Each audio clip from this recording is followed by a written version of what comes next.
বন্ধুরা, আজকে 5 September teachers day.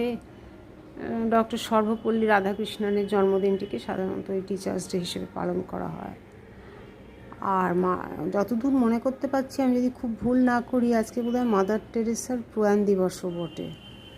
যাই হোক, এই দুজনের ক্ষেত্রেই দুজনেই স্বনামধন্য, সবই জানি, কিন্তু ইতিহাস নিয়ে পড়াশোনা করার সময় পোস্ট গ্র্যাজুয়েটে জানতে পেরেছিলাম একটি দুঃখজনক ঘটনা।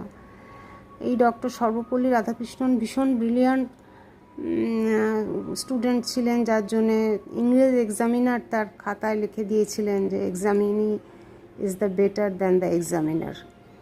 কিন্তু পরবর্তীকালে তার থিসিসটি ছিল আরেকজনের থেকে লুকিয়ে নিয়ে নেওয়া, এবং তার জন্য তিনি কেসও করেছিলেন, যার থেকে নেওয়া হয়েছিল, এবং একজন বড় উকিলও নাম করা তার হয়ে দাঁড়িয়েছিলেন। তারপরে রেজাল্টটা আর জানি না।